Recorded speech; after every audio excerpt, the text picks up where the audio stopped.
Assalamualaikum warahmatullahi wabarakatuh. Perkenalkan, nama saya Nursi Parianto dengan NIM 2510116220031. Di sini saya ingin mempresentasikan tentang fonetik 2. 1. Alat ucap. Alat ucap merupakan organ tubuh manusia yang menghasilkan bunyi. Bunyi bahasa tidak muncul secara spontan, melainkan melalui kerjasama antara sistem pernapasan dan artikulasi. Bunyi bahasa menjadi objek penting untuk menentukan bagaimana bunyi dihasilkan, dibedakan, dan diklasifikasikan. Bunyi bahasa itu dihasilkan dari dua kombinasi alat ucap, yaitu artikulator aktif dan artikulator pasif. Contohnya, A. Bunyi afikodental, gabungan antara ujung lidah dengan gigi atas. B. Bunyi labiodental merupakan gabungan antara bibir bawah dengan gigi atas. Dan C. Bunyi laminopalatal, gabungan antara daun lidah dengan langit-langit keras. Selanjutnya ada proses pembunyian bahasa. Ada 3 syarat untuk menghasilkan bunyi bahasa. 1. Aliran udara dari paru-paru yang lalu dikeluarkan melalui tenggorokan dan melalui mulut atau hidung. 2. Proses bekerjanya pita suara yang menentukan adanya getaran atau tidak. Lalu 3. Proses artikulasi oleh alat ucap dalam rongga mulut, tenggorokan, dan kerongkongan untuk menghasilkan sebuah bunyi bahasa. Hambatan pada pita suara dijelaskan dalam 4 macam, yaitu A. Pita suara terbuka lebar,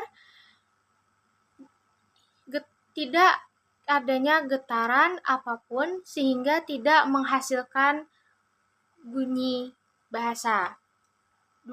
B. Pita suara terbuka agak lebar, menghasilkan bunyi tak bersuara jika arus udara diteruskan melalui rongga mulut atau rongga hidung. Di sini tidak terjadinya getaran pada pita suara. C. Pita suara terbuka sedikit, menghasilkan bunyi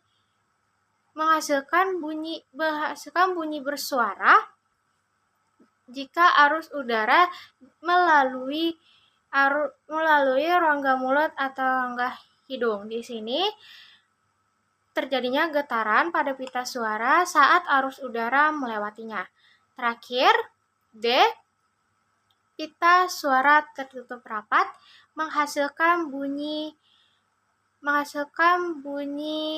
hamzah atau bunyi global stop. Selanjutnya ada jenis-jenis bunyi bahasa. 1. Bunyi vokal yang dihasilkan tanpa adanya hambatan pada aliran udara yang melalui paru-paru melalui rongga mulut. Bunyi vokal ini menjadi pusat pada suku kata. 2. Bunyi diftong merupakan gabungan dua vokal yang diucapkan dalam satu kesatuan bunyi sehingga membentuk satu suku kata. Proses pengucapannya terjadi karena perpindahan posisi lidah dari vokal pertama ke vokal kedua. 3. Bunyi konsonan yang terjadinya hambatan pada aliran udara dalam alat ucap seperti gigi, bibir, lidah, dan langit-langit mulut. Lalu, unsur suprasegmental. A. Tekanan atau stres. Jika bunyi segmental diucapkan dengan arus udara yang tinggi, maka menyebabkan amplitudo melebar disertai tekanan keras. Sebaliknya, jika bunyi segmental diucapkan dengan arus udara yang rendah, yang tidak kuat, maka amplitudo menyempit, disertai dengan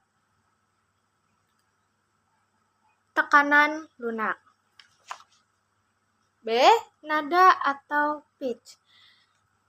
Jika bunyi diucapkan dengan frekuensi yang tinggi, maka disertai nada tinggi. Sebaliknya, jika bunyi diucapkan dengan frekuensi yang rendah, maka disertai nada rendah. Dalam bahasa tonal, nada terbagi menjadi 5, yaitu 1. Nada tinggi yang diberi tanda garis ke atas. 2. Nada datar yang diberi garis lurus mendatar. 3.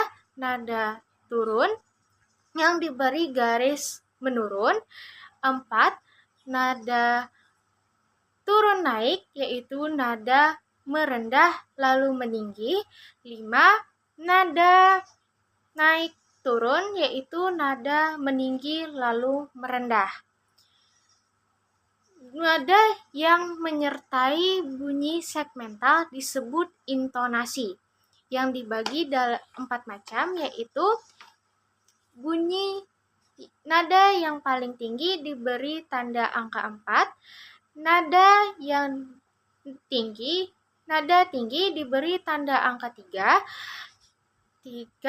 nada sedang atau biasa diberi tanda angka 2, dan terakhir nada rendah diberi tanda angka 1.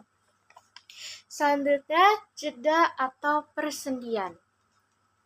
Jeda disebut jeda karena terjadinya hentian, dan disebut persendian karena pada perhentian tersebut terjadinya persambungan antara segmental satu dan segmental yang lain.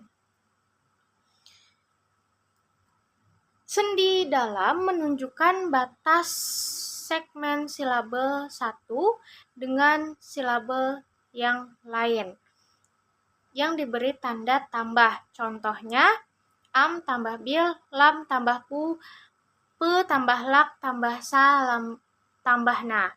Lalu sendi luar menunjukkan batas yang lebih lebar dari segmen silabel, yang terbagi menjadi 3, yaitu 1. Jeda antar kata dalam frasa diberi tanda garis miring tunggal. 2. Jeda antar kalimat dalam klausa. Jeda antar kalimat dalam klausa diberi tanda garis miring ganda. 3. Jeda antar kalimat dalam wacana diberi tanda silang ganda. Selanjutnya ada silabel. Silabel adalah satuan ritmis terkecil dalam runtunan bunyi ujaran. Silabel sebagai satuan ritmis yang mempunyai puncak kenyaringan dan sonoritas yang biasanya jatuh pada sebuah vokal. Sekian dari saya. Mohon maaf jika ada kesalahan. Wassalamualaikum warahmatullahi wabarakatuh.